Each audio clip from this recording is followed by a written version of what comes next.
Shall we pray? Shall we pray? Father, we bless you. We thank you for the gift of life. We thank you for a day like this when you have made it and want us to display the abilities and the capabilities that you have endowed us with graciously. We thank you so much that it is time for this inaugural lecture to take place. We're asking for your grace, your presence, and Lord, your spirit to guide and direct our activities this morning. We commit our speaker into your hands. We ask that you grant him clarity, you edify him, you grant him utterance to be able to undertake his task this morning. And we ask that we all will be delighted in the provisions you have made for us this morning. In Jesus' name we have prayed. Amen. Please take your seats.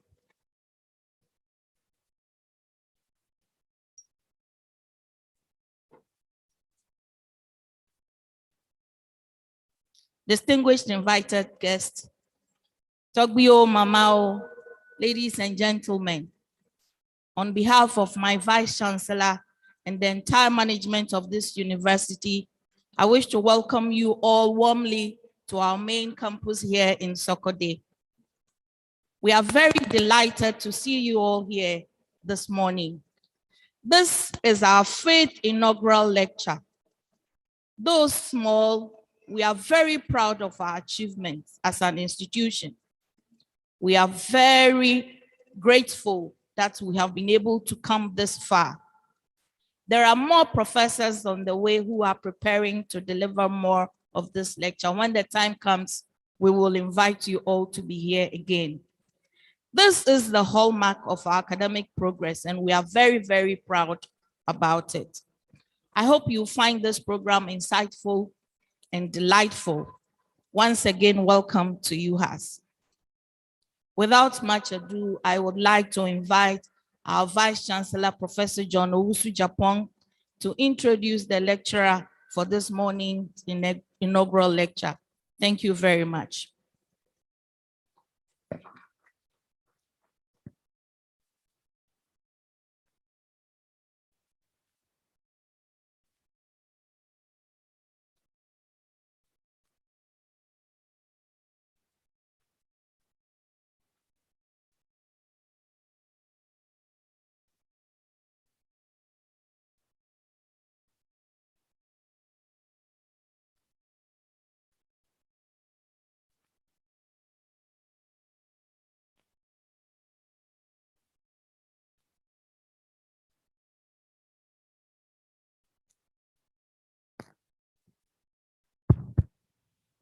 Good morning, ladies and gentlemen, and welcome to the University of Health and Allied Sciences.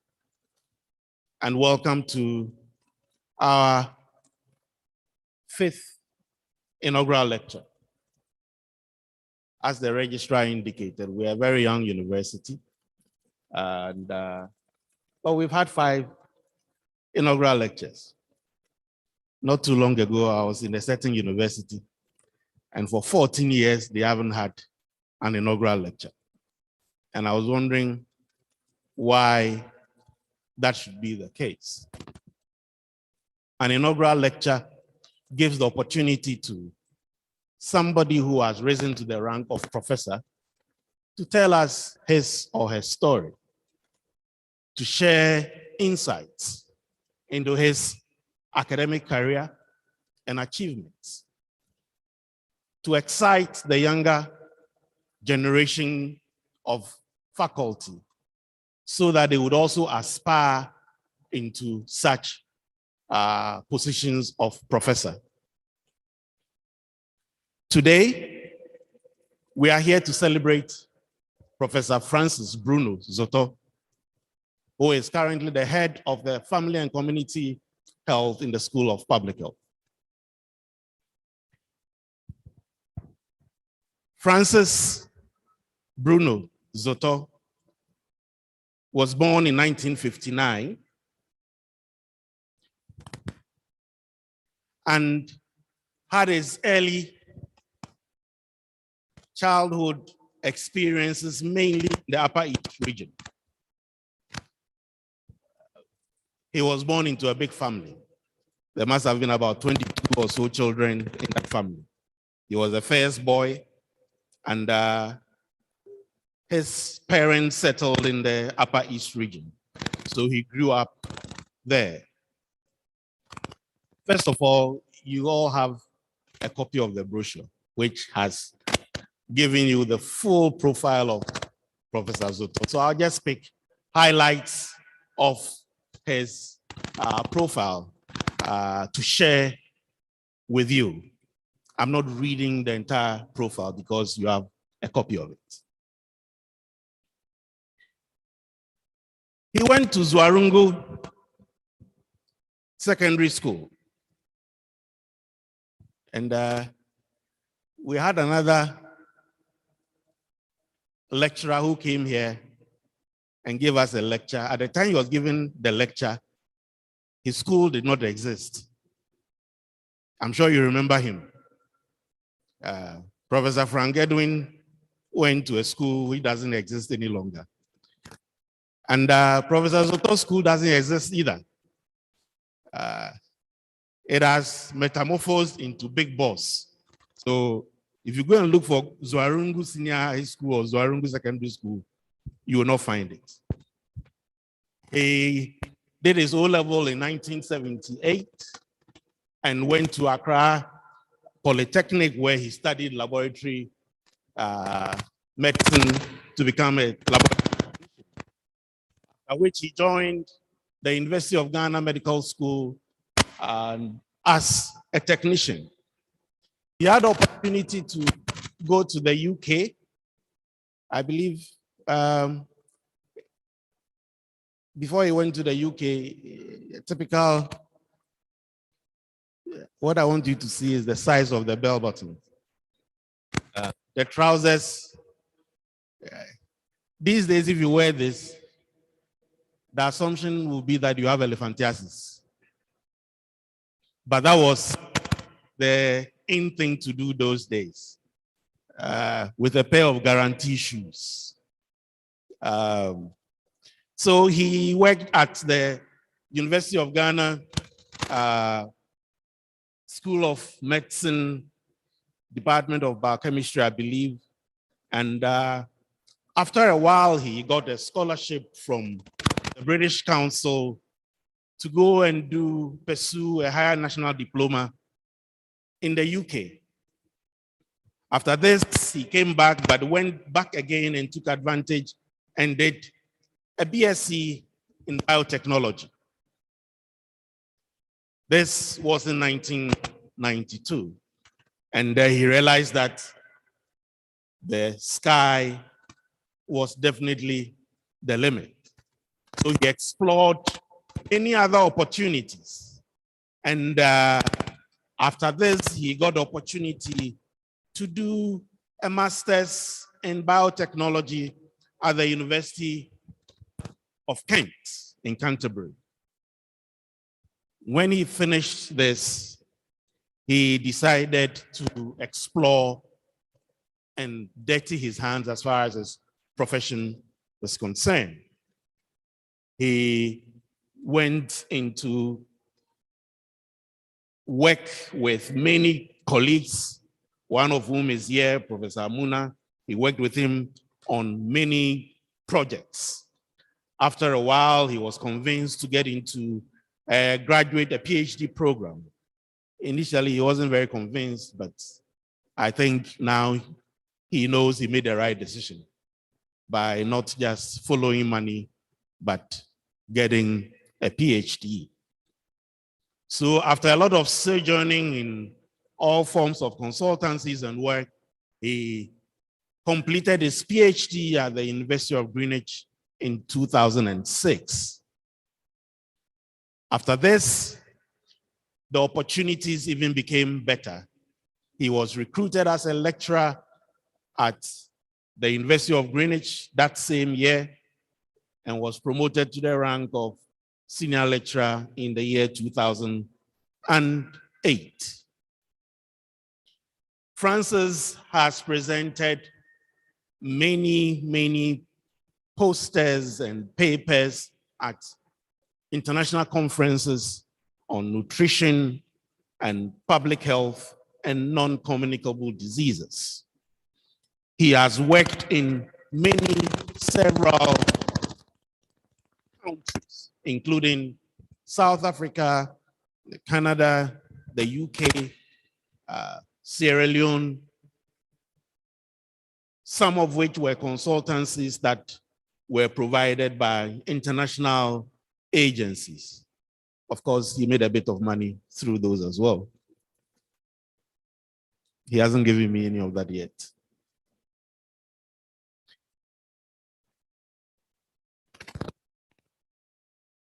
After working in all these places, he decided to have an opportunity in full-time academia in Ghana. And as the story goes, through his mentors and godfathers, including Professor Ajaku and Professor Benka, he ended up here at the University of Health and Allied Sciences in 2013.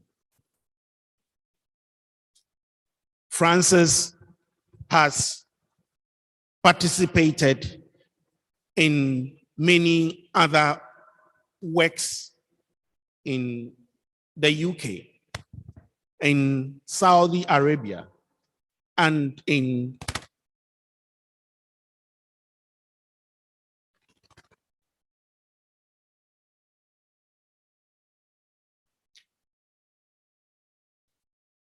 and presented many conference papers. So Francis, on the social side, is married to Edna. Why? When I mention Edna, is Edna around? She gives me a wave. Yes. And amongst them, they have 3 adult children. The 3 adult children are Delali, Kafui, and Elom. But why are we here beyond this introduction? We are here because of his scholarship. We are here as academics because of Professor Zotor's scholarship. We in academia have a pecking order that we follow. Even in academic processions, there is a pecking order. You see assistant lecturers, senior lecturers, associate professors, and then professors at the tail end of the process. So this is something that we recognize, and every faculty who joins the university aspires to be at the top of the pyramid. So when people get to the top of the pyramid, we need to celebrate them. And the top of the pyramid is either by appointment or promotion. And this shall be on the basis of internationally acknowledged scholarship in the candidate's field of teaching and research and contribution to universities, departmental, and public service. So when you get to that point, we try to celebrate you. And as I indicated earlier, Francis started from the University of Greenwich. He was promoted to the rank of senior lecturer. He joined UHAS as a senior lecturer in 2013 and was promoted to the rank of associate professor in public health nutrition in 2016. And then in 2019, he was promoted to the rank of professor. In area of research, for those of you who have had opportunity to go down to the basement, you would have seen a display of some of his scholarly works. He's been working in the area of food and nutrition, public health nutrition, population and nutritional epidemiology, non-communicable diseases in public health, and several other areas. He is a reviewer of many academic journals, as is indicated in his profile. And he has, to his credit, now 65 full papers in peer-reviewed journals.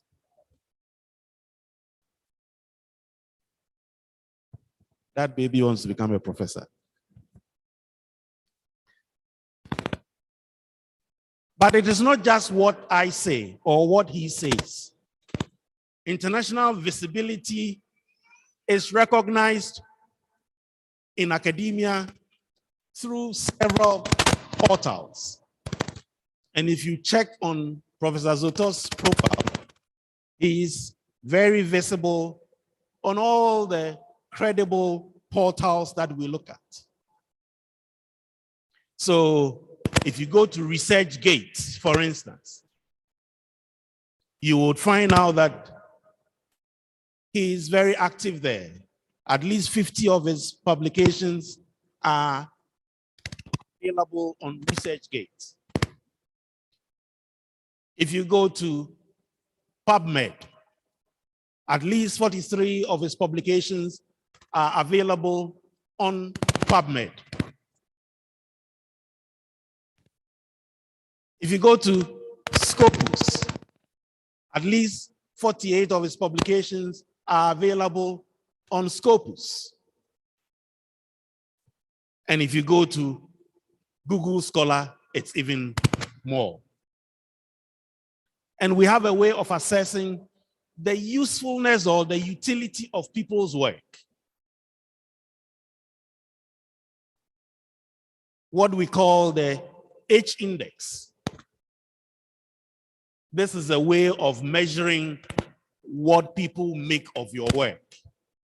And for a young university like ours, and for the work that Francis has done, this is pretty much good. You can see that on average, the citation of his papers in this year is almost 200. Last year was, again, about 200.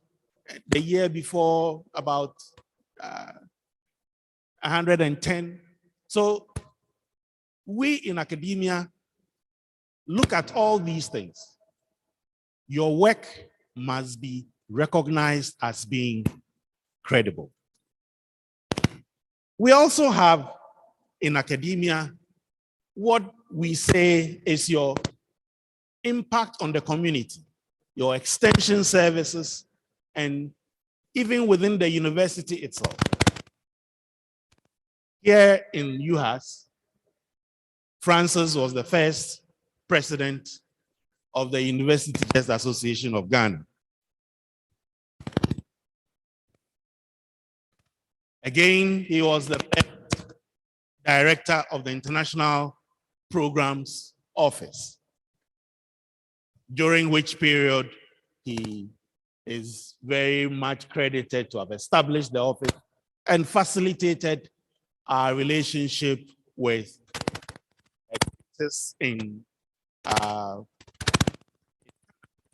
Ghanaian origin, Dr. Ayabin Boche, to donate a facility to us at the Teshinungwa area, where we plan, after all the legal issues are sorted out, to develop into a guest house.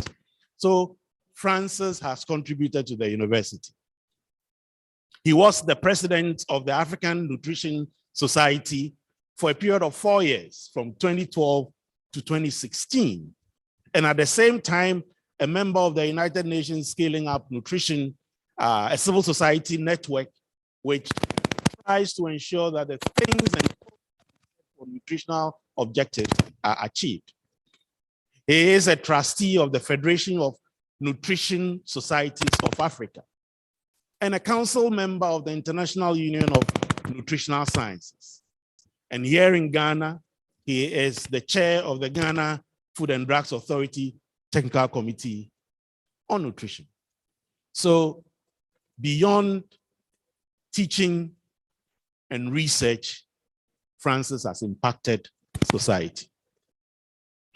So, ladies and gentlemen, it is my singular honor to introduce to you Professor Francis Bruno Zotor, who is the head of our Family and Community Health Department of the School of Public Health, who will be speaking to us on the topic, our nutrition, our health, what it takes for Africans to eat African. When I read it the first time, I thought he was going to promote cannibalism. But after a careful reflection, I realized that that was not it. So he will tell us what he actually means through his research, what it takes for Africans to eat African.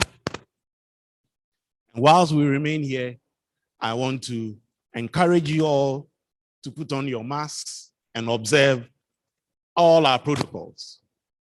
Please wear the masks properly. And please get vaccinated, because I am fully vaccinated. It is important. Please get vaccinated. It protects you and it protects me, and we protect one another. And even in the event that you should get infected, you are not likely to get severe disease. On that note, I thank you and invite Professor Francis Zotor. Thank you.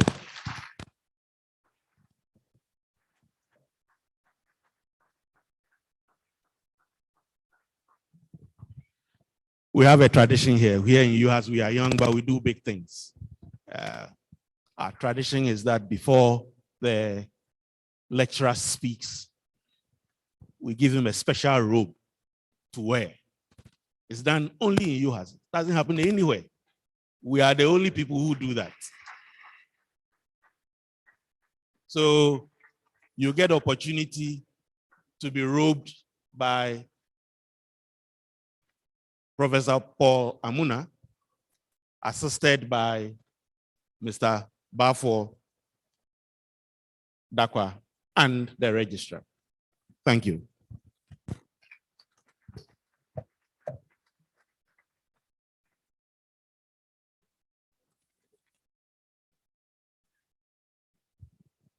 I know it's not good to undress in public, but you are safe.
Thank you very much, Professor Chair, the Vice Chancellor of the University of Health and Allied Sciences.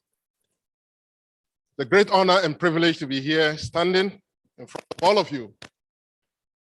I'm going to say it up front, and I thank God that I have the microphone. So I have the prerogative to mention up front one or two names without whose involvement I don't think I would qualify to be here. And I'm glad some of them are here. And they convinced me to come to UHAS. I've said it over and over again that at different platforms, all it took is 20 minutes. And he convinced me and gave me the opportunity to try UHAS out. And I've not regretted it ever since.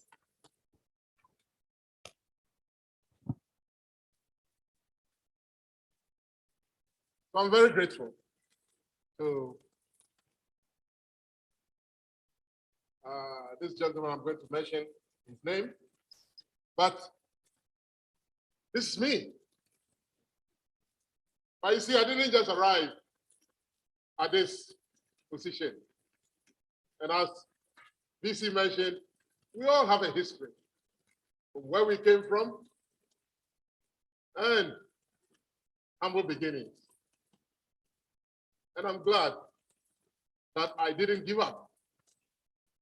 But how did I get here? In the picture, you will find this old man standing on top of a mountain who saw the potential in me. And he did all the work behind the scenes. And I got a British Council scholarship. But he said, I'm not going to leave you there alone. So he linked me up to this man, Professor Woolhouse. He's the old man who was my head of department at the Department of Biochemistry in the medical school. And then linked me up with Professor David Allen Bender, a renowned biochemist in the UK. And I had the opportunity of working in his lab. And I must say that he introduced me into various forms of analysis to the point that I was analyzing nutritional content in toenails. And I must say, I became good at it. I went about cutting people's toenails and analyzing the nutritional content to the point that when the research ended, people still wanted me to cut their toenails. And I said, no, it was only for a season. They didn't understand. Once you started cutting toenails, you've got to continue cutting toenails. But Professor David Bender was very instrumental in helping me in the UK find my feet at the Cottall Institute of Biochemistry. And I did not regret it. And he still mentors me even in his old age. And we have this young man, smiling, Professor Paul Amuna, who I've known since 1983. And right in medical school, we did things together. And when I got to the UK and I was so frustrated, I bumped into him. And he said, whatever it takes, there's a lot that we can do together. But I want to mention certain names that brought me back to Africa. When I had done all that I knew to do in the UK, my cousin said there was a better place to come and come back to Africa. So he took me from Canada and brought me to all places, Ernst & Young. And I met Mr. Ferdinand Gunn, the senior partner of Ernst & Young. And he said, we're going to post you to Liberia, where you would manage a number of funds, pool funds. That was to help the Ministry of Health. And he had his henchman, Kojo Mpienim. And they all together oversaw my success and settlement in Liberia. Not only that, they put Alex in charge to make sure that I really settled in Liberia and did not play any hanky-panky. And he also taught me about accounting principles. Not only that, we had Dr. Christian Sokwo, who was then working with the Minister of Finance, managing over 60 World Bank projects. And he, together with Alex Nati, were to make sure that I was comfortable in Liberia. And they knew what they were doing. So this gentleman, I would say, brought me back to Africa. I was on my way to the UK, and then I got a clarion call from Professor Ajaku, who was then working here. And he said, I need you to come to University of Health and Allied Sciences. I said, what for? He said, you come.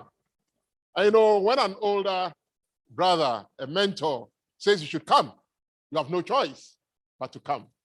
So I came all the way to Ho, and he said, you follow me. Follow me for what? Don't question me. Before we could say Jack, he took me to Professor Binker's office. And here he was sitting down. And he said, you know why you have to come to UHAS? And I said, well, I was actually thinking about University of Ghana. He said, no. UHAS is the place to come. 20 minutes with Professor Binker. And he had it all made up. Not knowing that Professor Jaco had the forms ready. He made sure I filled the forms. And he said, now you can go back to England. They interviewed me in the UK, and they brought me back to Ghana as a senior lecturer. So, Prof, I'm grateful. I would have been happy in the UK, but on hindsight, I'm much happier here in Ghana because of your efforts and contribution. I see, it didn't end up there. And before I could say, Jack, Prof. Binker had left. He said he had finished his term. But he was handing the baton over to this young man. The young man, yeah, we're all young. So Professor John Owusu Japan just took over the reins. And I must say that he did not relent. And I got my promotion right under his nose. He did everything. And when I presented my papers, he said, no, you've got to do it this way, do it that way. I said, but papers are papers. He said, there is a way for doing it. And much as I didn't like it, I followed it.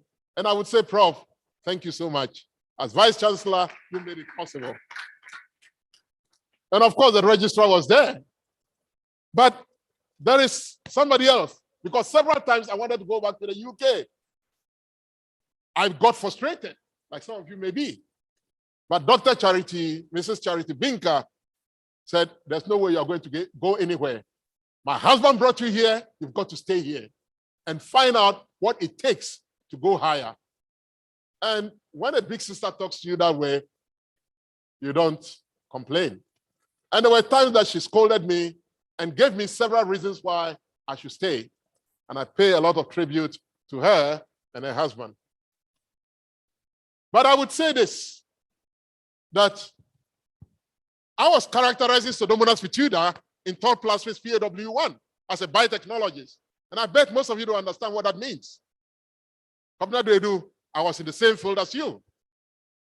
Looking at the properties of Pseudomonas foetida and doing things in the lab, in the test tube. Until in 1995, I watched a documentary by Kevin Carter. When I watched that documentary, it changed my thinking. Because I said, how could people live in Africa, my continent, and be dying of hunger and poverty? I was very troubled. And that was when I bumped into Dr. Paul Amuna then, teaching at South Bank University. And he said, what troubled thou? I mentioned it to him, and he said, yes, you're on the right trajectory. Because I also trained as a medical doctor, but I went into clinical nutrition. And we can work together. And if we work together, maybe, perhaps, we can address the challenges that confront our continent. And I said, but Paul, I don't have money. I need money for my family. He said, money or no money, let us try and work at it. And this picture had an impression on me, which made me to move from biotechnology into nutrition.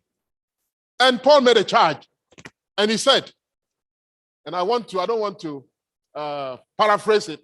In 1995, he said, we have been endowed with great potential and creativity, each one of us, you and I.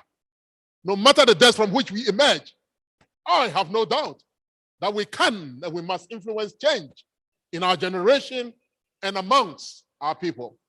It is therefore our duty to leave no stone unturned until the marginalized of our generation and every child born into poverty is given both hope and the right tools to realize their truest potential. I took every word he said, swallowed it, hook, line, and sinker. And I said, whatever it took, we would try to bring up hope to every child that is marginalized, hope to every child that is suffering, so that one day, someday, they can rise up and fulfill their dreams and potential. I thank God that I was not in the position of any of these children who had the dreams, the potential, the talents, and abilities, and yet some way, somehow, for whatever reason, did not manage to make it. I have been given the opportunity to make it. Can I be a voice to the voiceless? Can I give hope to them? And so we started the food multi-mix concept story. Now, what is the food multi-mix? And of course, based on what Benda had done to me, the lab became my home. And so for every food that we put together, and we're looking at our local indigenous foods, is there a way that we can look at millet, maize, beans, ayoyo, or any other fruits and vegetables? Look at the nutritional content in those foods. mix them together in the right proportions, and come out with a healthy, balanced diet. And so we needed to also analyze those foods that we had put together to see whether they was of any benefit and nutritional value. And so I spent countless hours in the lab trying to do this. And I must say that we did a lot of good work in the lab. The lab became my home. And even for some of the products that I'll be showing you here are products that we've analyzed. And we have the nutritional content. So out of that, we have what we call a detox water. And detox water does not tell you anything apart from the fact that here in Ghana, in Africa, we can mix our nutrition and our foods and come out with water that detoxifies the system, that cleanses your system, wholesome, true to your health. We also have what we call the vitamin water, made of aloe vera and various other ingredients that you can find around. And this vitamin water contains key nutrients. And you would find on the label that these have been analyzed in the labs, not only at FDA, but at the Eco Labs and in the UK and in Ghana here, in the University of Ghana. And so we've carried out this analysis. You can see me busy here, and Isaac has also been busy doing the analysis himself. And not only that, when we took the food multimix and put them together, we did various analysis. And we were in South Africa and fed pregnant women for 4 months to term until they gave birth. We measured their crown to length heel. We measured their head circumference. We measured various parameters. And we saw that there were improvements in their health. And all those kids were not born with low birth weight, but they were born healthy. And so we tested the proof of concept and we realized that, yes, indeed, if we took our traditional foods and fed them to our children and fed them to the pregnant women and fed them to the older persons and fed them to our adolescents, we can actually maximize their health and come out with a nutritional composition that will be to their benefits. So we now come to look at the environmental degradation and the malnutrition that affects our continent. And this, again, has been a challenge. We look at the environmental degradation that has been plaguing our system all along. We look, not only you put things in the soil and they don't germinate properly. Global warming is affecting us. Climate change, to the point that we have decreased food production. And we have such stages of hunger, short-term planning, and people are becoming malnourished. This is the problem, ladies and gentlemen, that confronts Africa. And I'll say it now up front, and I'll say it again, that Africa is rich. Africa contains 60% of the world's arable land, whether you know it or not. It does contain the world's arable land. Rich in resources, rich in mineral resources. How then can we harness this rich diversity for our best? And so we look at the diversity in the way we eat now. We have about 250,000 species of globally identified plant species. Now, out of these 250,000, we have 7,000 alone, which are the number of crops that are used for food and humans throughout history. And out of the 7,000, ladies and gentlemen, we have only 3. You are familiar with the rice, maize, and wheat.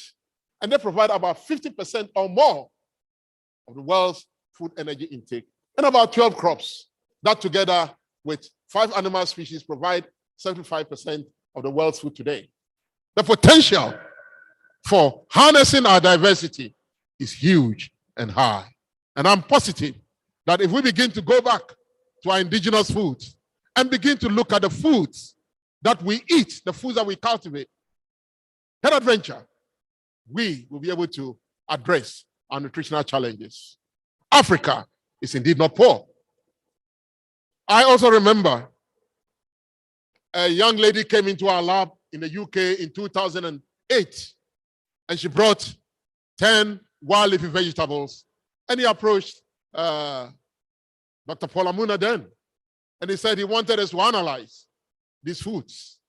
And of course, Paul brought him to my lab, and we analyzed those 7 wild leafy vegetables that were considered vegetables for the poor. And when we analyzed them, she was shocked beyond belief.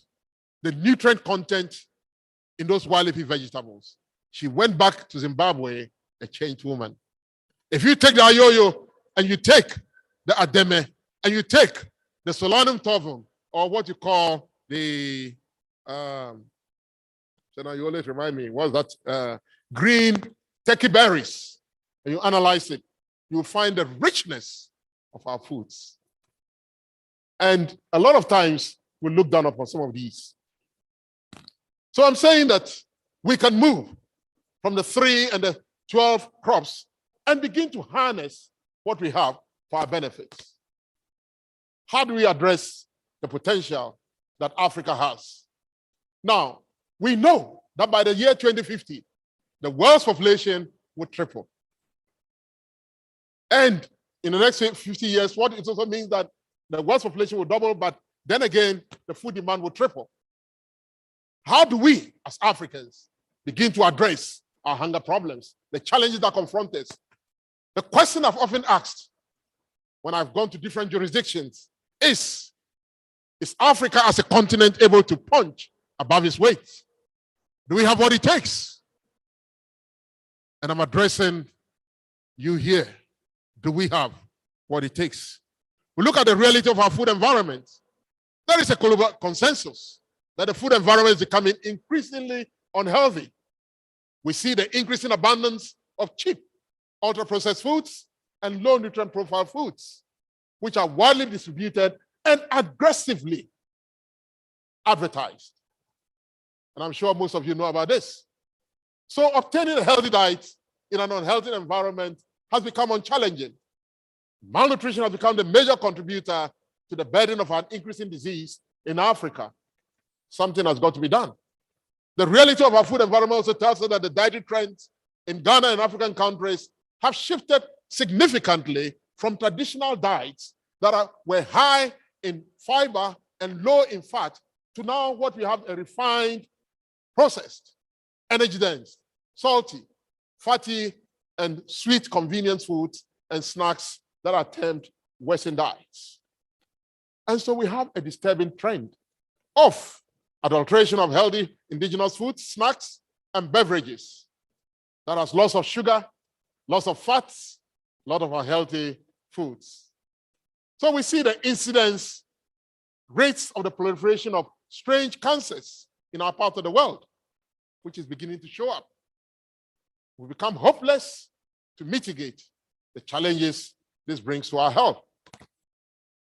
I am calling on all African scientists to awake to what we call an African Renaissance, to an African dietary system that we can embrace, take pride in our identity, and work assiduously to address any barriers. We have what it takes to begin to do that. To do this, we'll need to integrate into our food chains traditional foods that our future generations can accept. And that is very important. Now, when we look at the global efforts here in Ghana, just recently from the United Nations Food System Summit, Ghana had identified the priority challenges that confront us. We notice diet quality and nutrition security, consumption of unhealthy foods, environmental resilience, infrastructural capacity, and discrepancies between regions. But efforts are being made by the nutrition community and the dietitians to have potential game-changing interventions to address these challenges. And as we speak, there is a publication that is coming out, and I'm sure Professor Analate is here. She told me she wasn't going to come, but I was pleasantly surprised to see her here. Prof, thank you for coming. And she has been leading on this and addressing the challenges that we face and how we can find out interventions. Now, I would also want to say that UHAS has as its vision to be a preeminent health research educational institution dedicated to community service. Now, in doing this, UHAS is advancing knowledge through scholarship and research to improve health and the quality of life of our populace. What efforts can we as nutritionists do to help move this agenda? It's not down to me, but it's down to a team of us in FCH, in the School of Public Health, working collaboratively to see how we can address this challenge and meet the vision of UHAS. We also know that there are challenges with our food-based dietary guidelines and food composition table. And as we speak, Africa has only about 7 or 8 countries that has got food-based dietary guidelines out of the 54, 55 countries. There are other countries, including Ghana, that has got only over 75% through to having a food-based dietary guidelines that would guide the food that we eat, the quality of the food and the quantity of food that we should eat. Food-based dietary guidelines, the last time we checked, it was in 1983, correct me if I'm wrong, where Ankara and others had worked on our food-based dietary guidelines. Well, we've been privileged to be working with the FAO to be able to come up and update some of our foods. But with the FDA, efforts are being made to try and find funding to try and update our food composition tables so that when we begin to talk about our food-based dietary guidelines, we can advise the populace better on what to eat and how to eat our foods and to be able to have a healthy, balanced diet. But you see, the problem, and I need to create the problem for you to know. But before I come to the challenges that confront us, this is what we want to do in UHAS at the Family and Community Health. And with the help of our mentors abroad, Alan Jackson and his team, University of Wageningen, and also with ICONIC, is the international collaboration on nutrition on cancer. We are working across Africa to have a cancer and nutrition for Africa, where we can begin to carry research and build up capacity to address the cancer challenges that is confronting us in Africa. And under the aegis of the African Nutrition Society, housed here in UHAS, we are going to unearth Kana to carry out this research across Africa. And we have managed to have quite a number of our scientists trained. Isaac has been trained by Wageningen. We have one Dr. Ella Maglago here, and also we have here in our midst Professor Reginald Annan.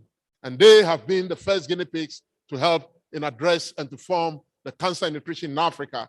And in November, there are going to be quite a number of people who will be trained as well. We have Feta Bozo, we have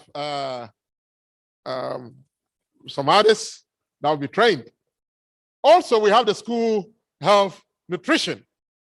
And I was privileged to be at the opening of the School Health Nutrition, where we are looking forward to opportunity to try and then put nutrition on the map, particularly for school health. And again, under the aegis of the African Nutrition Society, housed here in UHAS, the School Health Nutrition is going to feature prominently. Then we have what we call the African Initiative, a team of experienced Africans from varied backgrounds who are working together to redefine actions and solutions for nutrition challenge across Africa. And I've been fortunate enough to team up with a renowned scientist from Zimbabwe, Julia Tagariwe. We've got Aissatou Jallo from the Gambia and various other nutritionists who are working together to catalyze nutrition actions in Africa, sitting under the baobab tree and bringing back our traditional foods to see the way we can move forward. One other thing that we are mindful is set up a state-of-the-art food analysis laboratory here in Ghana. And it is a dream that is not lost on us. And I'm sure Professor Paul Amuna and Dr. Daniel Abaye are working with us, and we have Dr. Igbi here to set up a state-of-the-art food analysis laboratory so that we can analyze the foods that we produce, the foods that we analyze, so that when you take a product like this, and I've got several products, we have the Zapadab technologies, we have instant health food, which is carrot soup. You take this and you put it in hot water, and you're able to have instant soup with pure organic foods produced here in Ghana, cultivated here in Ghana. Not only that, we also have certain things like bean soup. We're saying that these are authentic foods that we in Africa can begin to take on to improve our nutritional content. We also have what we call the healthy food moringa soup. We also have what we call the healthy food baobab soup. Not only that, it goes on, fonio soup, and the list goes on and on. And we're saying that if we as Africans can rise up and begin to explore our environment, there's a lot that we can do. So for Africans to eat African, we need to change, we need to have a paradigm shift, change our mindset, and begin to look at foods that we grow. We have this lady, Tambra Ray, who has put together an African American who has her identity here in Africa. And she is beginning to sensitize Americans to eat African. And she comes on a national TV and talks about foods that are African descent and African origin that they can eat. And she prepares them with chefs for our benefit. Here in Ghana, we also have one of our own, a student in UHAS that has come up with all these products, coconut candy. Why eat the chocolate from the Muzungu land when you can eat coconut candies? Then we have cassava shortbread, cassava cookies, corn flour, and the list goes on and on. And what am I saying? What I'm saying is that if we look in our backyard, there are certain foods that we can harness for our benefits. All we need to do is to carry out the nutritional analysis on them, and we'll find out that indeed these foods are available so that we can address the malnutrition challenge that is confronting us. Because what we know, as I said earlier on, is malnutrition in Sub-Saharan Africa has compounded in food insecurity. We also know that it has brought about food safety challenges, hygiene and sanitation, and environmental degradation. An estimated 3.2 million children in Sub-Saharan Africa die annually from undernutrition. 1 out of 3 children are stunted. And globally, at least 340 million children under 5 suffer from micronutrient deficiencies, what we call hidden hunger, of which 67% alone are in West Africa.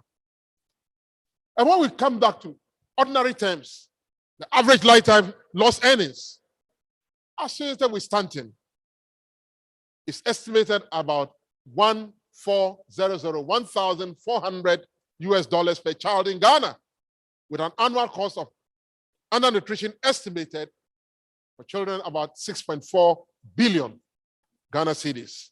And this is equivalent to 6.4% of the gross domestic product per capita. The World Bank estimates that 8.5 US per child per year would be needed to meet the global targets for under 5 stunted children. Let me put that. It will take us just about less than $6 billion to address the malnutrition challenges in Africa.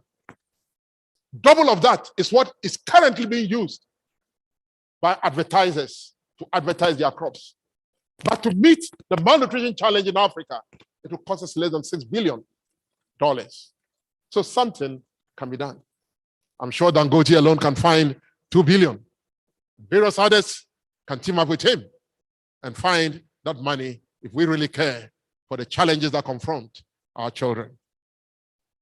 Through the scaling of nutrition, it's found that $1 investment can yield $16 in returns.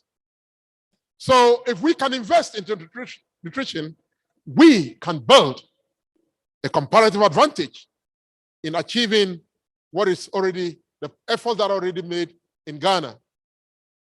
Through the dietary food choices, we have the meals for NCDs, where we are able to measure ways of addressing the non-communicable diseases. We have various other works that are being led by Professor Amos La, Richmond Aite, Professor Analate, who is here. And of course, we have Professor Paula Muna, and I am always holding the bag for them. Certainly, backed by the NDPC, National Development Planning Commission, has been very encouraging. And at the continental levels, the African Nutrition Society, the Federation of African Nutrition Societies, has been working collaboratively to address the challenges that confront us with the African leaders for nutrition. And of course, internationally, we have Professor Analate, who has always been there to lead in championing this. So we look at, apart from the challenge that confront us with the COVID-19, we are saying that today, people in Ghana and across Africa are finding ways to address the challenges that confront us. So, to eat African, there is a clarion call that indeed Africa, as I mentioned earlier, has 60% of the world's arable land. We need to harness them. Friends of mine in Germany have often joked that just move everybody from Ghana, we'll give Germany to you and leave everything. And I bet you in 5 years' time, you'll be looking for visas to come back to Ghana. It was an insult initially.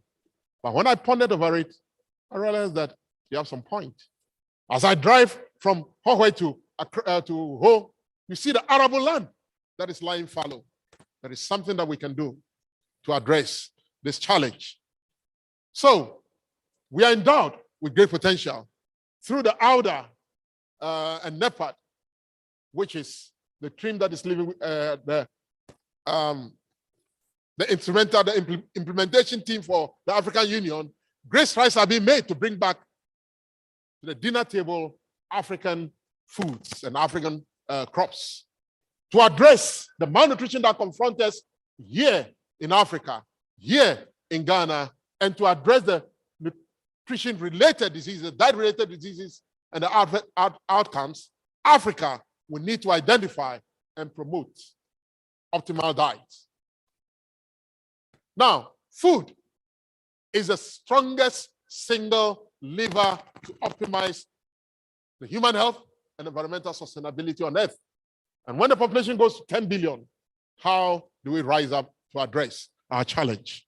Our need is to push national and international commitment towards shifts for addressing our challenge.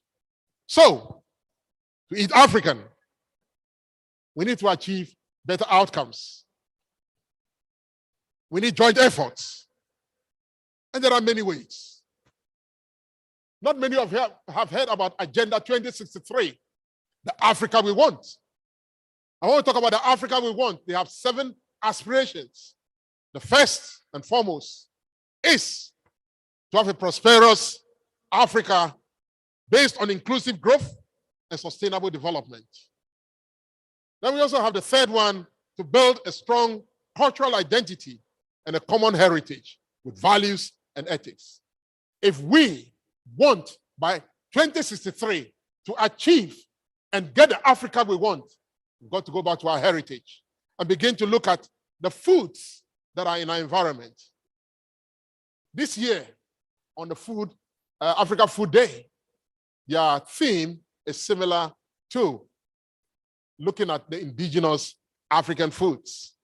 And so I want to call on the Ghana Association for Nutrition and Dietetics, who are seated here, that we need to work together collaboratively. And I want to call on you to advocate the following, that we need to increase or bring to visibility local product foods, which should be included in the government procurement, where people can be convinced about the benefits. Our traders can be convinced about the benefits of eating our indigenous foods.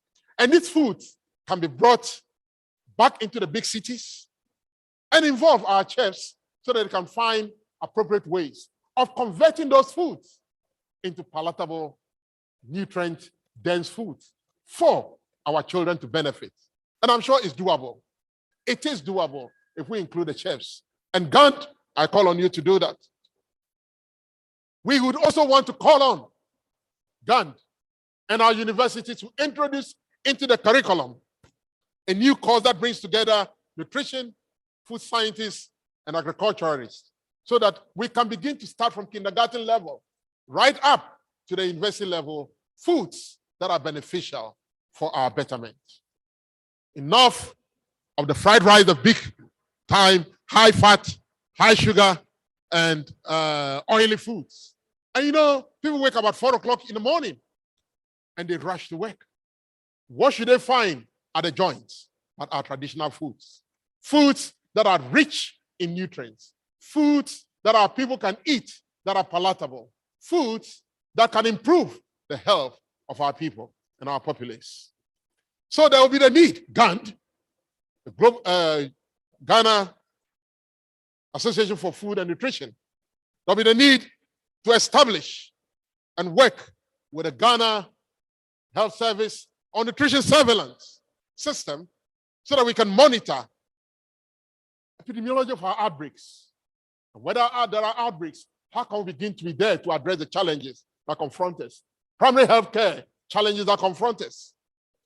Work with agriculturists and improve the industries that are there. And I cannot stop this lecture without mentioning what our president, His Excellency Nana Addo Akufo-Addo, said recently, about 3 weeks ago exactly, that Ghana commits in building and strengthening local networks and joining global coalitions such as Zero Hunger, Healthy Diets, and the Blue Economy with the aim of harnessing as many ideas as possible to accelerate the transformation of our food system. It is possible that Ghana, it is possible that if we want the Africa that we desire, it is possible that we can begin to harness our local foods to address our nutritional challenges. When the population increases to 10 billion, are we going to be going with cap in hand? But Africa can rise up out of the doldrums. Africa can be comparable to our continental neighbors by looking at the foods that we have around. Let's begin to explore. And I call on GAND. I call on all nutritionists. I call on all agriculturists to begin to expand their knowledge and look at the foods. Let's begin to analyze our foods and see how best we can help our populace. It should not be said that Africa is the dark continent. There is a lot that we can do to achieve this. But I couldn't have come this far. And I want to acknowledge my mentors. We have Alan Jackson, who has been helping us on the international front through ICONIC and looking at the cancer proliferations in Africa and saying that we need to do something. You have to be at the dinner table, and that's what he's been saying. We don't just want to be a part of the menu. And so let's begin to build capacity and address the challenges that confront us. And we have Dr. Habiba Wassef from Egypt, who has also been very instrumental. And Paul has always been chaperoning me, working with me, addressing me. You don't say this, you say this at the right time. And I'm very grateful to you, Paul. I'm grateful to Habiba. I'm grateful to Analate, who is here. I'm grateful to Tom, who has only been doing the statistics. I'm grateful to all of you who have worked with me. And it's not about me. The things that I've achieved, I couldn't have achieved it without a collective effort. Even putting up this show, members within my department said, you just think about what you are going to say and we'll do everything. And they put everything together. The posters were put together out of what I've done. The U-House family have been very instrumental. And they said, you go, take the lead, and we'll bring the saucepan.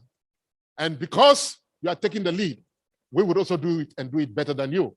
Provided you have broad shoulders, we can come and outdo you. And that is what I'm looking forward to. That yes, the U.S. family, less than 10 years old, we want to thank Professor Binka. We want to thank Professor Japon for leading UHAS to bring us this far, that we can thrive without your efforts. And of course, the registrar is here, always leading us. Without the efforts of the deans and the directors, we couldn't try it. Certainly, without your efforts, I don't think I would have come this far. And again, Professor Binka, thank you so much. That 20 minutes did a lot of wonders. And I'm grateful. The nutrition fraternity, national, continental, and international colleagues, I'm grateful. For those of you watching, Vilna said she was going to wake up at 3 a.m. and watch me live, and I'm sure she's watching me. Habiba said she was going to watch me, and everybody has left things. And I'm sure Alan Jackson is watching.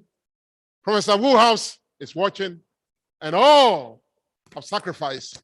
Professor Kim Wansung in Korea is watching, and many others. Andrew Prentice, thank you.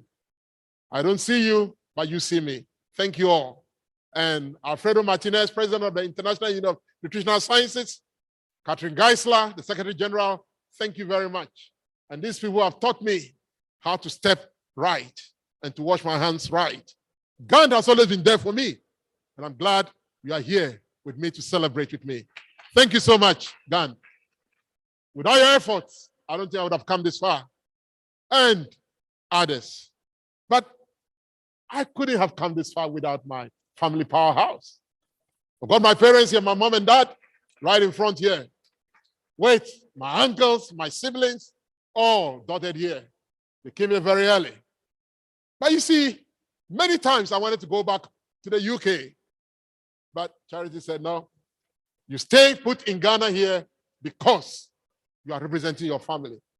For Edna, my wife, thank you so much that you made the sacrifices. 8 years. I left you all and you took care of the children. Delali is here. They said we'll fly down to come and support you. Alon is here. Our baby, she's here. Thank you so much. Grandma and all my in-laws, thank you so much. And I'm very grateful. Grateful to all of you. You made it work. And I could go on and on, but Alan Jackson and Abiba, you've been very wonderful. Thank you so much for the privilege and the opportunity.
gentlemen, shall we be on our feet and give our lecturer a big round of applause?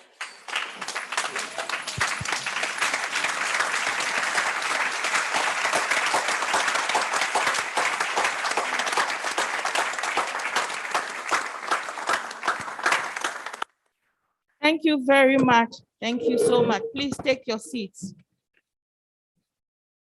We will do a little tweak to our program. We would like the chairman to do his closing remarks after we've done all the other things. So we are jumping that and going to the presentations. But before that, may I announce that all the products the speaker showed to us, the audience, is available for testing and tasting after we have finished the program. I see tables outside. I think those are samples of the products. You are encouraged to take some and taste them and see how they are. So don't forget that. We would like to do some presentations.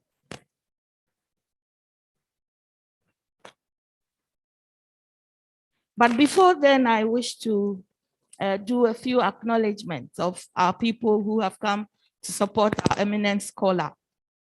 The first people I would like to introduce to you are his parents, Mr. Joseph Kofi Zotor, the father. Can you wave to us or be on your feet, whichever is possible? And Madam Teresa Vui Boto, the mother, Teresa Boto, the mother. We also have his immediate family, of course, his wife, Edna Zotor, who has been introduced to us, Hannah Cole, the mother-in-law, Elom Ajua Delali Koku, the children. I'm not sure I'm missing any. We also have in our midst Togbi Saho, the sixth brother and chief of Darfur, traditional area. We also have Togbi Jeblade, the fourth chief of Adaklu, Kojobi, who is always with us. Of course, he's mentioned Professor Fred Binka, who was our founding VC, who is still with us in the School of Public Health. Professor Ben Q. Honyanuga is the Vice Chancellor for Ho Technical University. Prof, where are you? Thank you, Prof. Thank you. Dr. Christopher Ameho, the registrar, is also with him. We also have Dr. Edward Ayime, the Pro VC from Ho Technical University. Convocation, do you remember Dr. Gamali Nogbe, the former Dean of SAS? Yes. I wish to acknowledge you all, our visitors from far and near. Forgive me if I do not have your name. As soon as I get it, I'll mention it.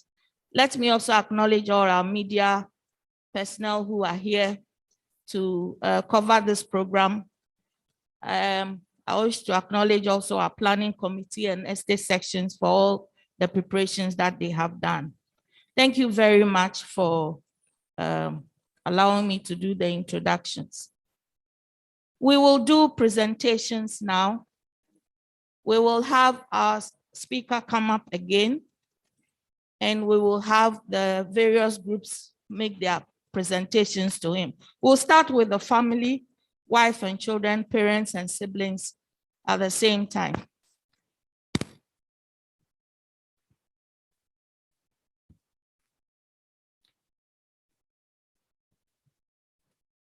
Please come up and make the presentation. In the middle, in the middle.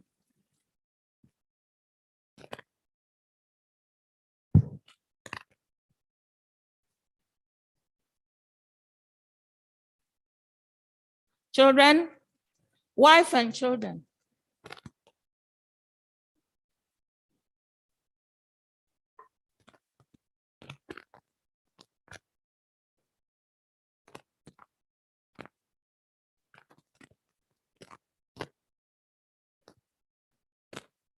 Can you hold? Thank you very much. Parents and siblings. Siblings, yes, come, please come up.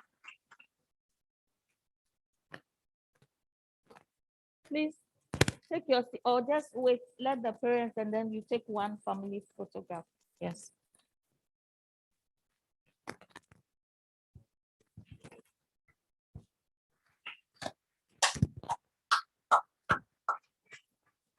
Will we be able to get the parents to come up? Is it possible? Will that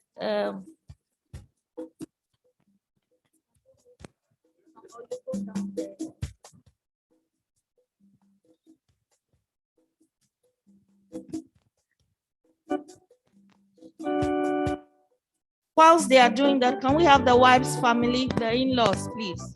Whilst the parents are coming, the wife's family, in-laws. Prof, I think you may have to just go down a little bit, yes. Then save, please take the wife's, the family in-laws first. And then we'll get Prof, wait, we'll get Prof there to take it there so they don't have to come up.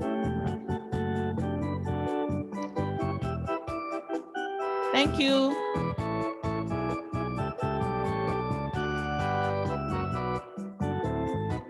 Thank you.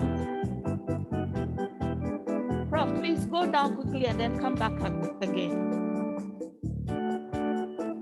As he was mentioning the Ghanaian foods, I remembered Nkamfo and pepper. How many of you know Nkamfo?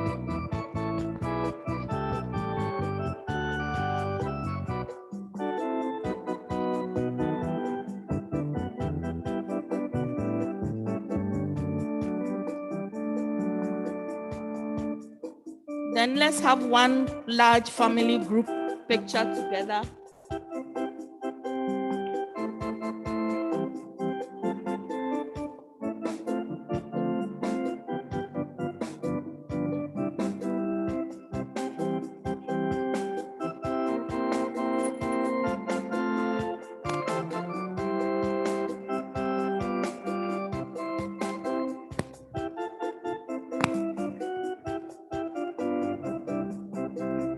Prof, can you get into the middle somewhere?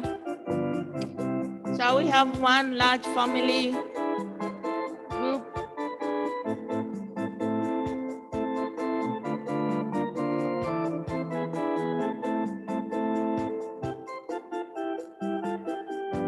All right. Shall we do that quickly?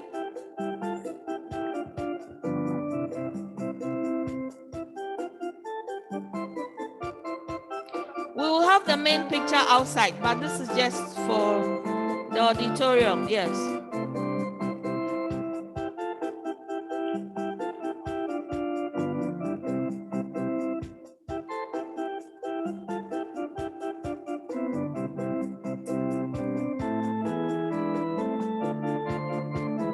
All right, thank you. Akpenami. Shall we have the professional groups ready? Ghana Academy of Nutrition and Dietetics, FDA, Ernst & Young, Decathlon. Ghana Academy of Nutrition and Dietetics, FDA, Ernst & Young, Decathlon.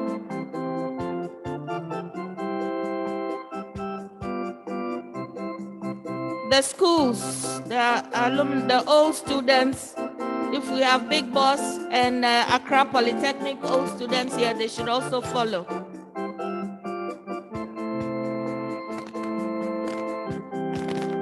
Please come up quickly.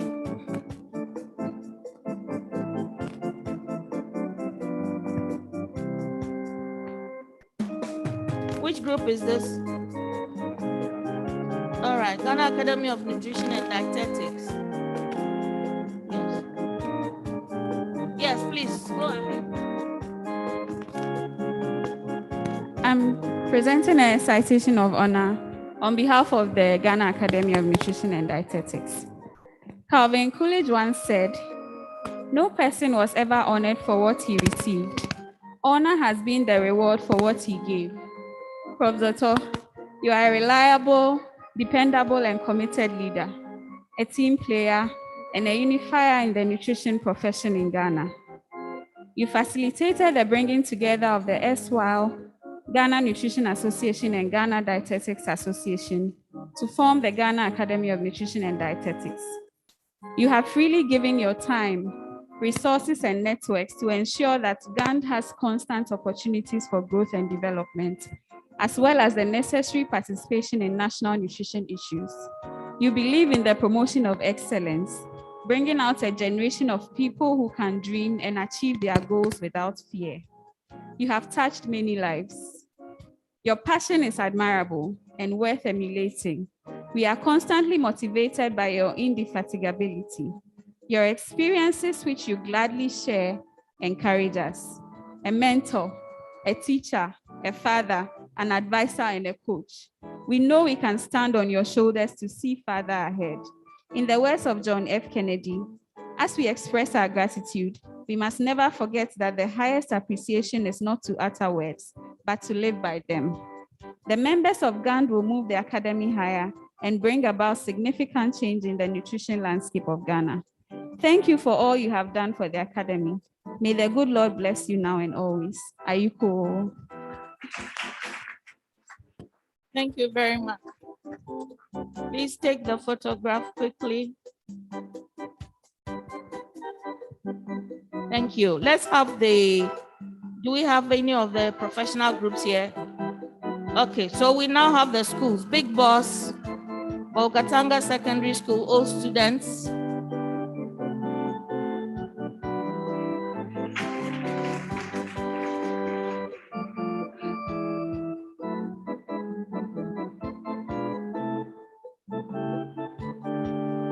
No, Zarungu doesn't exist, so it's Bolgatanga now, yes.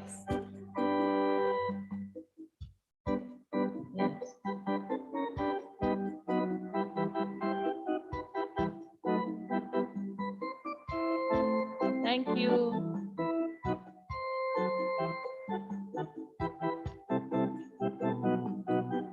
Thank you so much. FDA. FDA.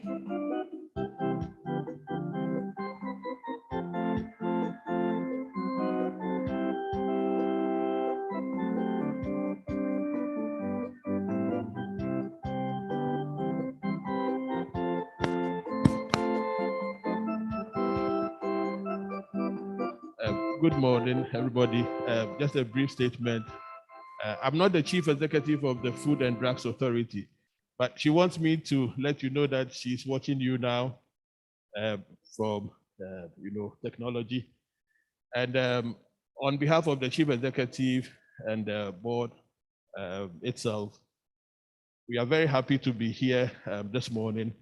As the chair of the Technical Advisory Committee, you and the membership, the various innovations and what you've brought up, the changes that you've brought in, the applications that you've also got us in, and some of the things you were talking about, we were very, very happy. Chief Executive is very happy to hear of the various things that you've done. Eating Africans, of course, not as cannibals. It's something very great. And so this is vetted and approved by FDA. Thank you very much, Prof. God bless you. So I'm here with the secretary technical, the secretary to our technical committee. He's the head of the registration. If your name is not, your product name is not in his list, it's an illegal product. So make sure that all products that are out there, they find their way, and Prof will make sure that they are there. Thank you very much. Thank you very much. So how sure are we that Prof actually passed the test?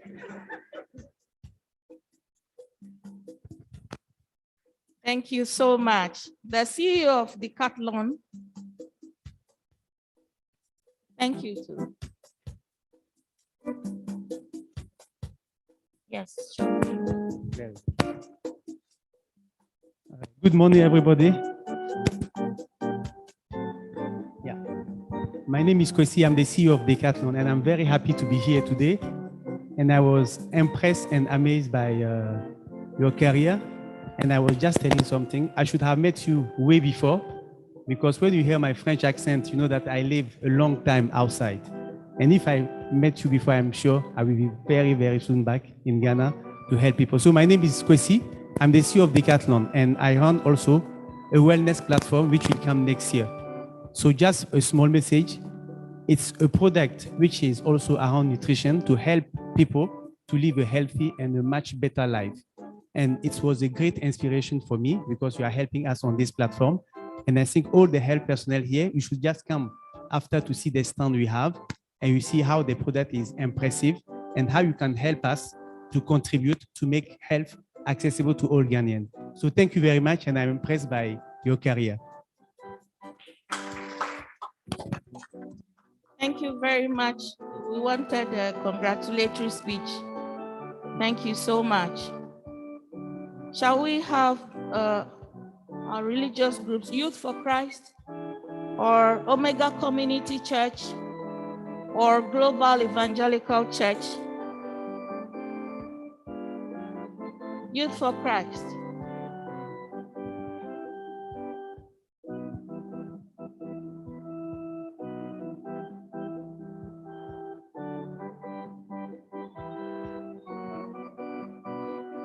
Quickly, please. Thank you. Thank you so much.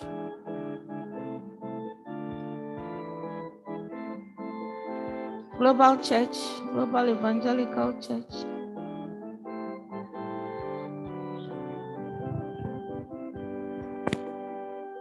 Yeah, thank you so much. We are the Global Evangelical Church, Winners Chapel from Hohwe, where Prof fellowships. We want to add a part of Prof that I never heard this morning. He's also a pastor. Yeah, you don't know, he's a pastor. He's done some pastoral training, but he's not practicing as a full-time pastor or part-time either, but he's a pastor. He preaches in our church, and he also teaches.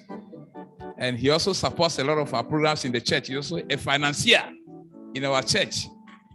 Yeah, financier. He single-handedly finances some of our programs on monthly basis in the church. And so we want to bring this also out, that part of him. He's a very serious, a very committed and passionate Christian, very humble. You come to church, you don't want to be seen. You never want to sit at the front, sitting among the congregation, but he's a great Christian, a pastor, a preacher, and a teacher. We want to bring that part of him out. Our donation, we want to do it at Hohwe, because we couldn't get it ready. So when we get to Hohwe, either at UHAS, Hohwe, or the church, we'll do that one. It's a very nice thing, lifelong thing. So Prof, congratulations once again. Thank you. Take the photograph. We wanted to see the contribution here. We want to see the thing physically. Thank you. Thank you. Omega Community Church, please. Please come up. Thank you very much. Global.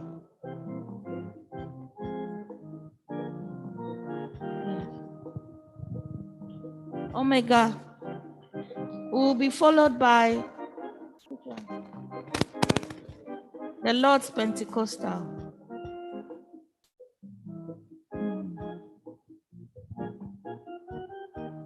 Thank you.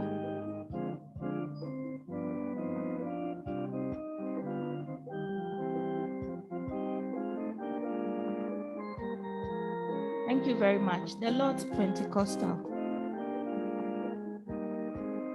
But Prof, why do you belong to so many churches? Which one are you paying your tithing?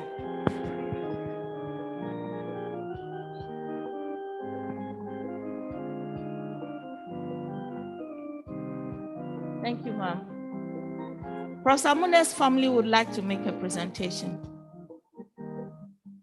It will be followed by UHAS, OIP, and then the School of Public Health. So Prof's family first.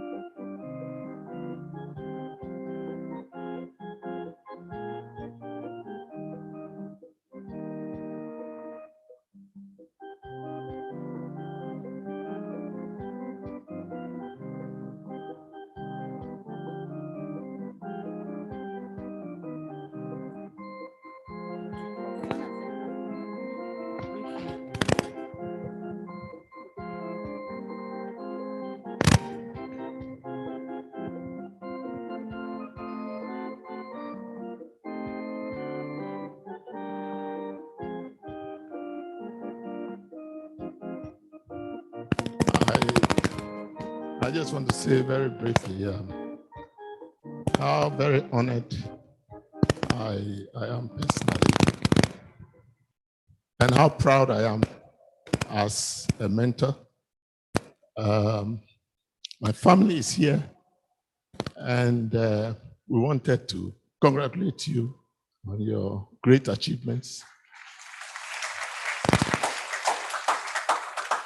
And to say that Francis, I'm using Francis because I'm speaking as a family member. Francis is actually part of our family. We regard him as part of our family. And we've come a long way, and we are very proud of you. So congratulations. Congratulations.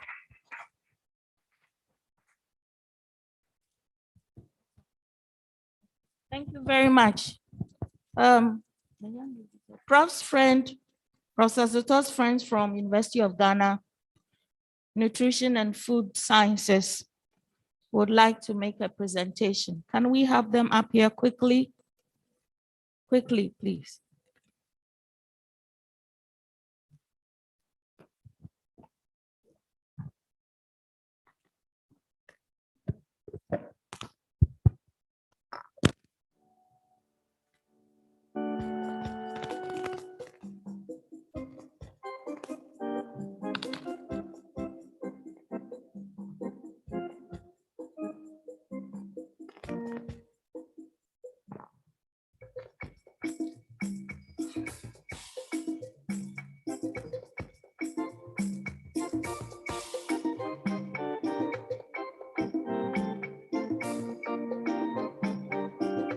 These are his friends from the University of Ghana, Nutrition and Food Sciences. Thank you. Office of International Program. Thank you.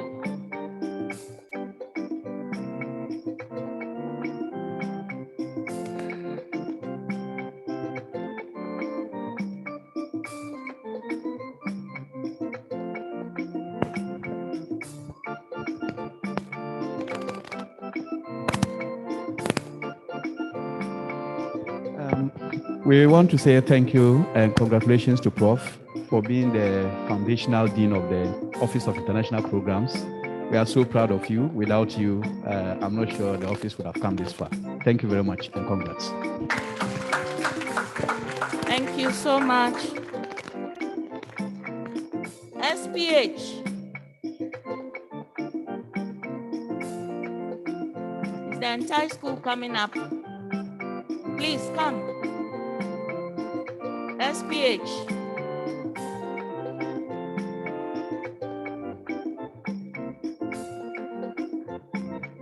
Let's give them a hand of applause.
the School of Public Health has a citation here for Professor Zotor, and it reads, more than a scientist, a kind-hearted colleague, leader and mentor, a global leader building human capacity for institutional and national development. The School of Public Health salutes you on your stellar achievements. Congratulations. Thank you very much, School of Public Health. Thank you so much. Please take your seats.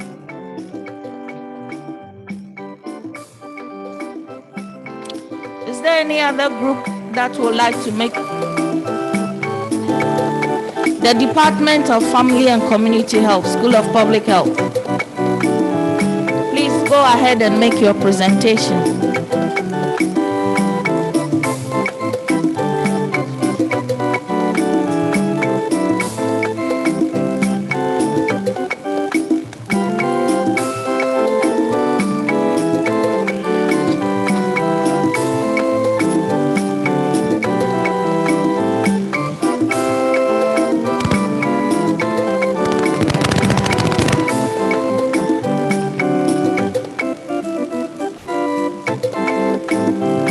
Thank you so much.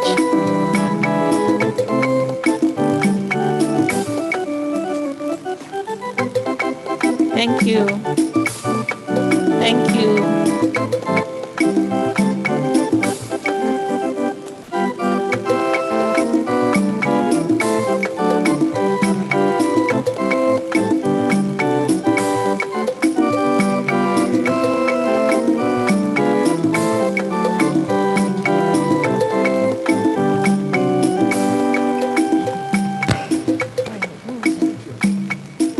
Please. Yes. Okay. Please take a picture. Or you take the selfie one. All right.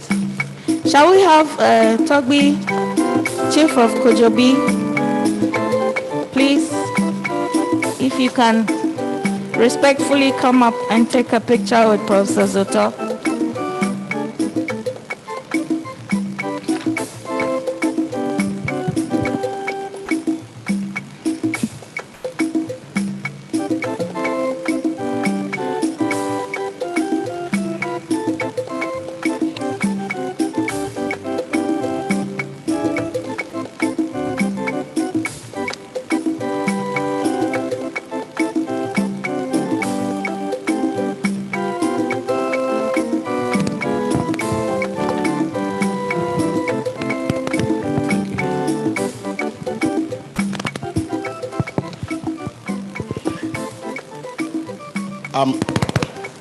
I'm very honored this afternoon to be called.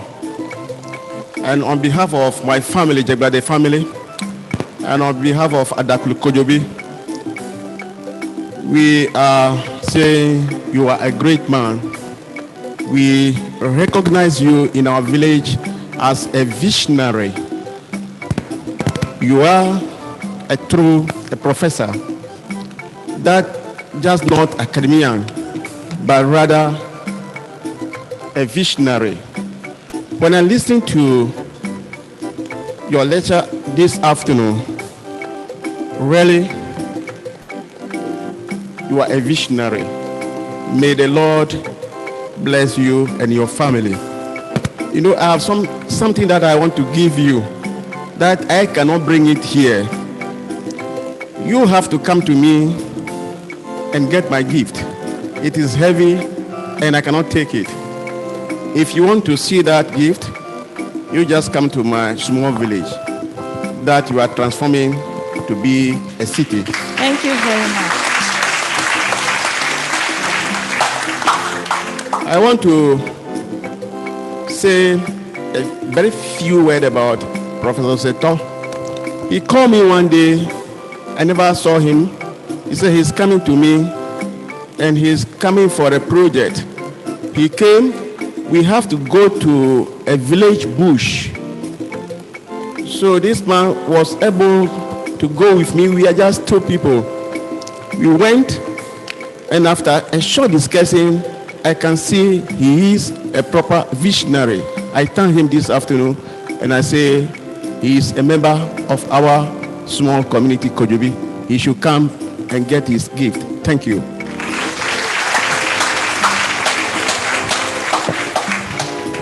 Togbi, I will be coming with him. Thank you very much. Prof, shall we give Prof?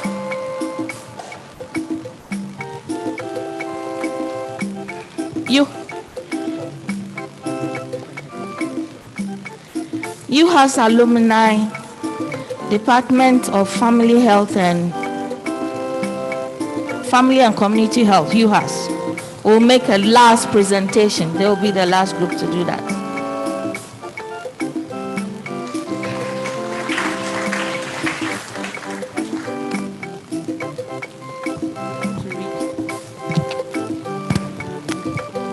Good afternoon, everyone. We are here to do a presentation for our very own professor in our department, Family and Community Health. Please, go on. Okay, Family and Community Health. And we are the alumni of that department, and we are here to honor our very own professor.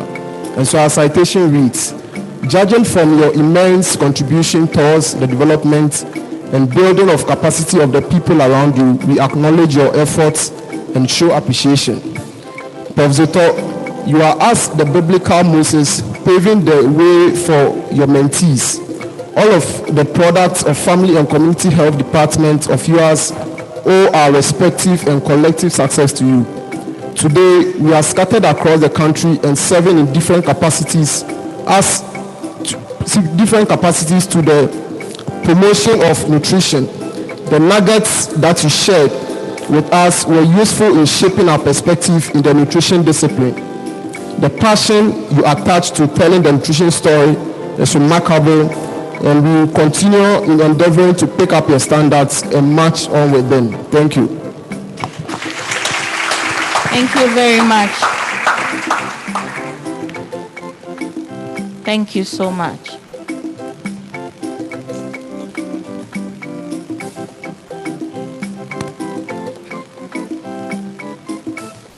Thank you. Shall we give all of us a big round of applause? Prof, thank you so much. Please take your seats. A short announcement. All our invited guests and family will go to the university cafeteria. It's not, you won't get lost. It's just behind the block.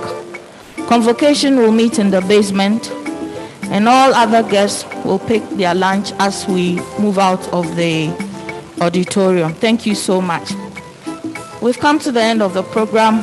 The Vice Chancellor will come and give his closing remarks, after which we will do the UHAS anthem and we will process out of the hall. I want to thank all of you profusely.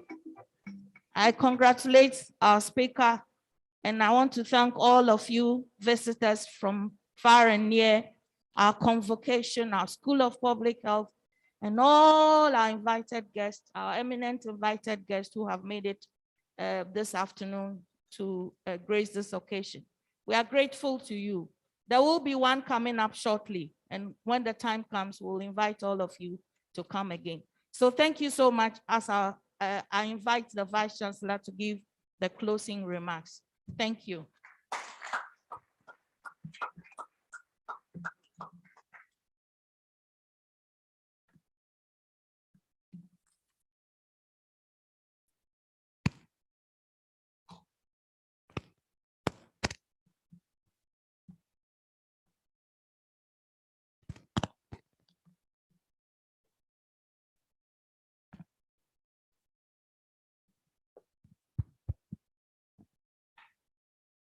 Thank you all for your patience and rapt attention. I'm not here to summarize the lecture. Make a few remarks, after which you will leave this place. Certainly, this is a celebration of achievements. And It is good that all of you are here to congratulate our noble professor for his works. Clearly, if you read from his brochure, he is an ordained minister of a church. And you could see his preaching skills when he was going around the stage and trying to communicate. Fortunately or unfortunately, at the inaugural lecture, you're not allowed to ask questions. So he can say whatever he wants and go away scot-free. So he has said it. And you may agree or not agree with all the things that he said. But in inaugural lectures, we have an opportunity for a professor to profess what he knows. And he has done just that. So we want to thank him very much for that. But a few things stand out for me. We all do not go on the same trajectory in life. He talks about his humble beginnings. If you have lived in northern Ghana, you know Zwarungu Secondary School, now Big Boss. It is not Presec or Prempe or Mauli that you may know. He had very humble beginnings, and you could see potential in him. He chose a different pathway. He started as a laboratory technician. He had to go to Accra Polytechnic to go and read, study to become a laboratory technician. He did not have the privilege that some of us had, where from maybe you went to Achimota, and then from Achimota you ended up at University of Ghana, that kind of pathway. He had very humble beginnings. And I like to celebrate such humble beginnings because it tells us that all of us may not have the same opportunity, but what you make of the opportunities that may come your way goes to define who you turn out to be eventually. So I would want to beseech you all by the mercies of God that you do not sit down somewhere complain that after O-level you couldn't go to do your A-level and you feel that you are left out somewhere. Whatever opportunity you find, make the best use of it. And if you are really determined with God on your side, I believe you can get to the ultimate.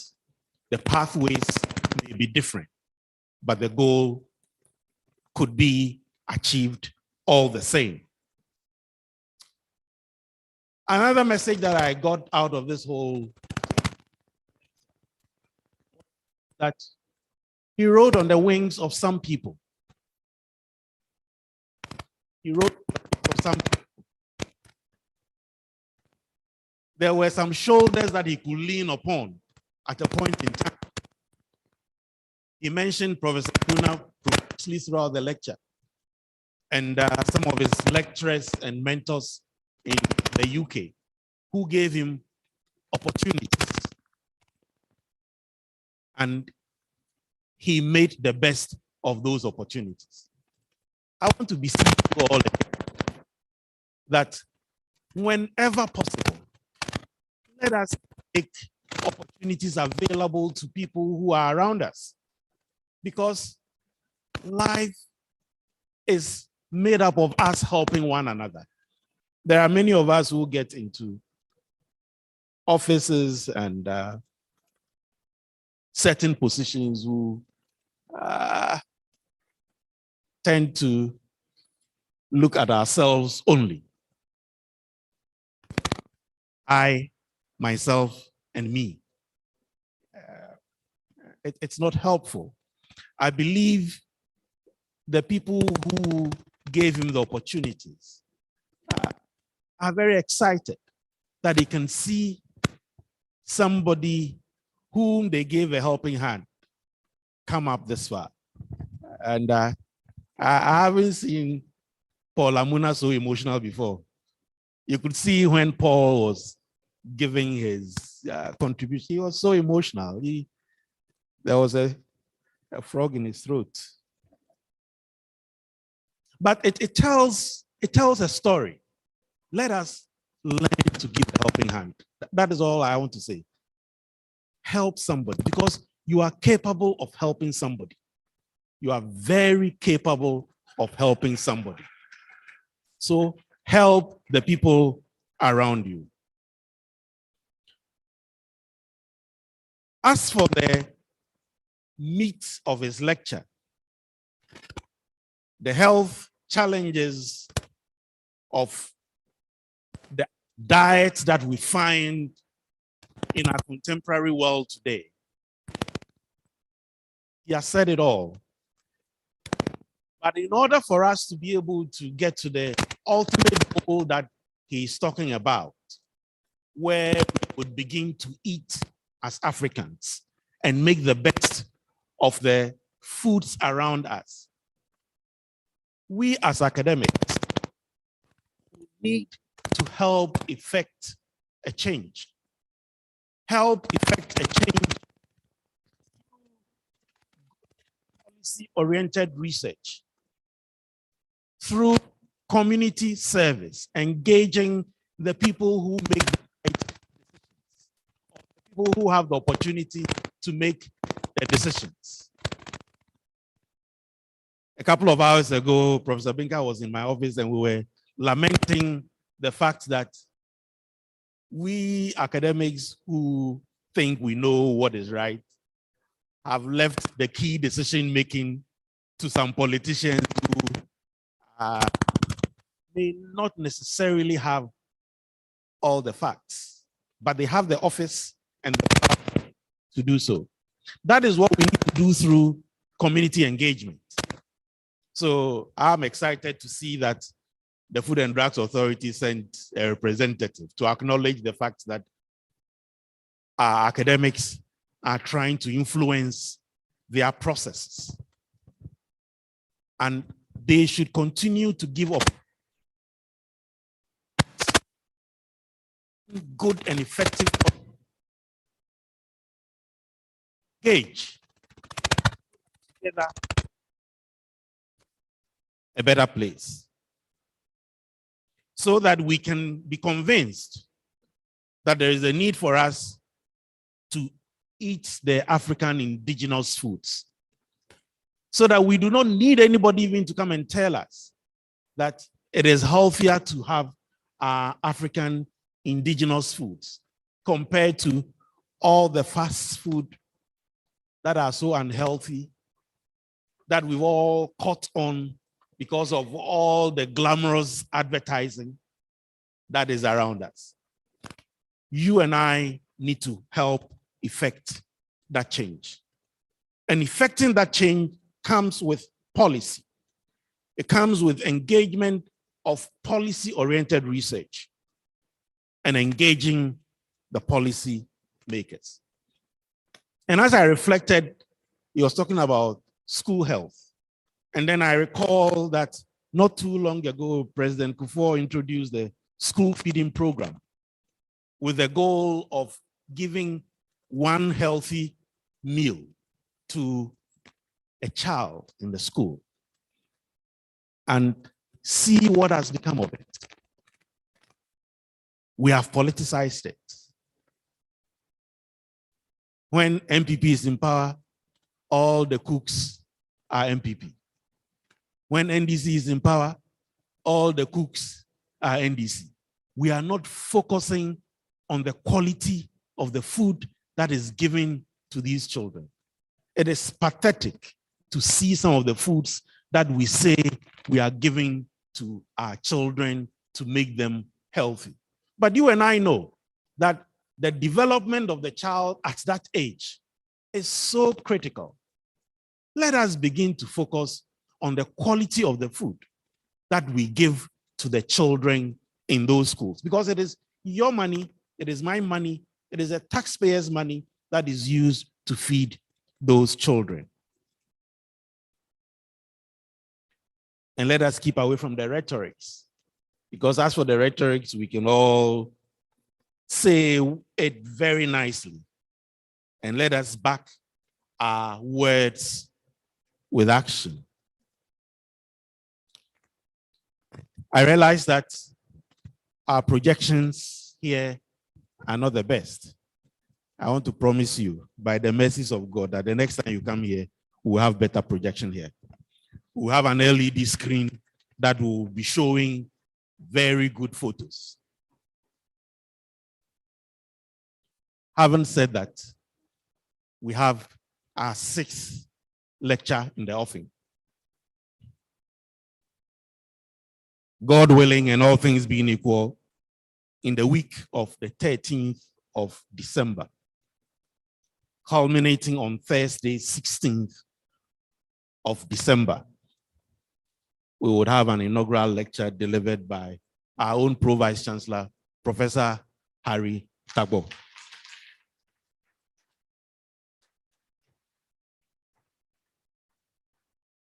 I told him I have an agenda. I've been given a 6-year term, 4 + 2. This is the 5th lecture. So I want the 6th lecture so that I have 1 year, 1 lecture. After that, you can have 2 or 3 or 4 every year, as should happen in growing universities. I believe we have the potential. We have many, many people out there who have the potential. And it is for them to learn from what has been done by their predecessors who have blazed the trail. I was smiling when Professor Zotor said he thought I was being difficult. And all I was saying was that to become a professor, you must be internationally recognized. When somebody sits in the UK, he must be able to assess you and say that of a truth, you are a professor. So there are certain journals that you don't go into, what we call the predatory journals. You must go into journals that we all as academics agree that they are the standard. I know that at a point in time, people were calling me Scopus, but I don't mind. At least we've gotten there. The registrar, when we go to meetings, says, hey, Scopus, yes. If you have 65 papers and 50 are in Scopus, that's great. But if you say you have 65 papers and we cannot find even 10 in Scopus, then where are you? You must be internationally recognized. And that is the definition in our statutes. And it is possible and it is feasible because at least here we've had 6 people who have gone through and have shown that it is possible. Let us maintain the standard. Let us maintain the bar. It is not for nothing that our faculty were the most highly ranked in Ghana when it comes to academic achievements. It is not for nothing.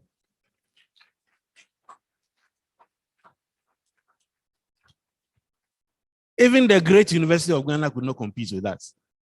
They had the first slot, so the best person came from University of Ghana.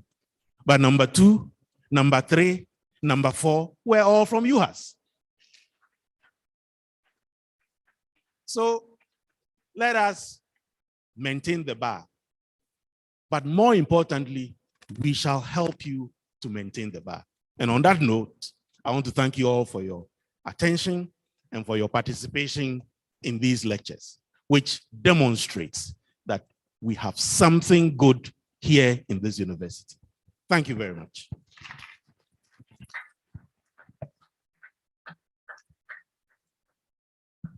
We have the university anthem. Oh. There was a congratulatory message we needed to have played. So we'll do that briefly, after which we'll do the national anthem and you will say the closing prayer. Or Yeah, or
Is there any?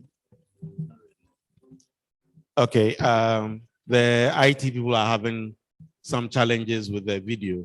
I'm told it's a compilation of 7 friends and mentors who have put this together, from Mr. Mark Hollingsworth, Chief Executive Officer of the Nutrition Society of the UK, Dr. Habiba Wassan Hasif, Vice President of the African Society for Mycotoxicology, Trustee for the African Nutrition Society and Federation of the African Nutrition Societies, Mr. Alex Rees, former co-chair, Civil Society Network, Scaling Up Nutrition.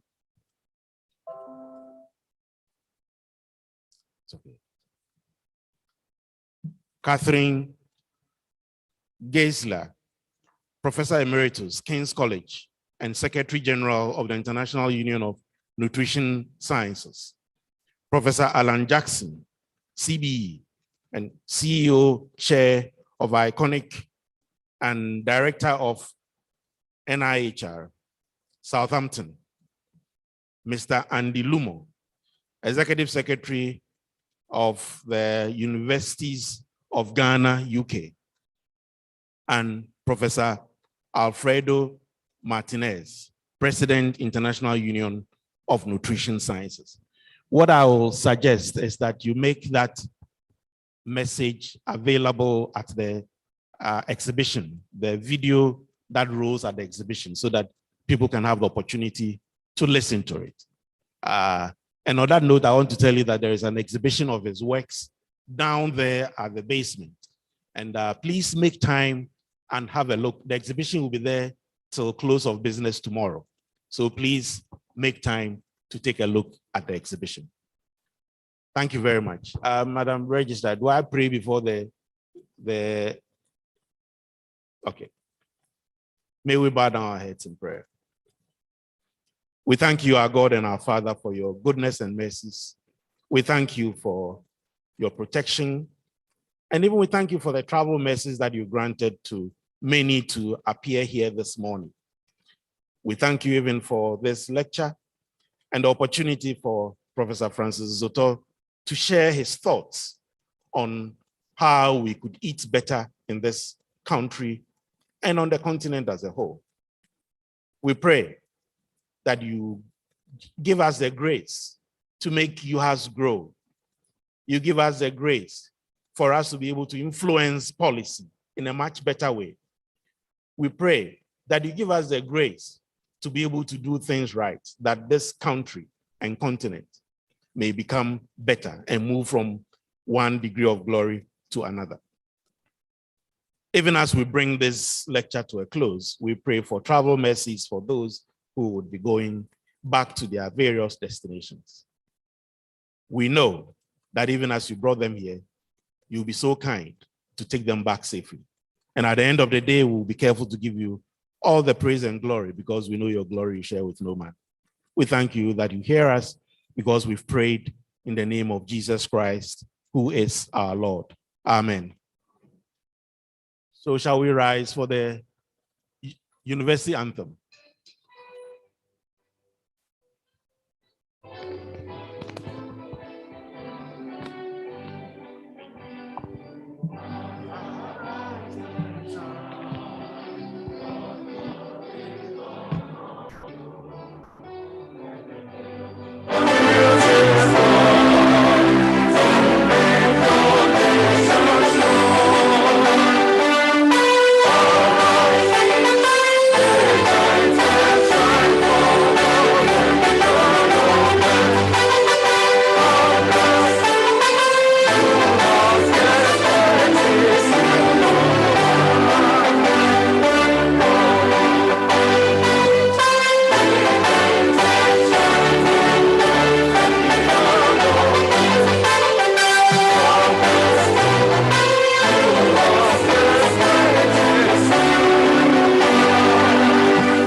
as we step out.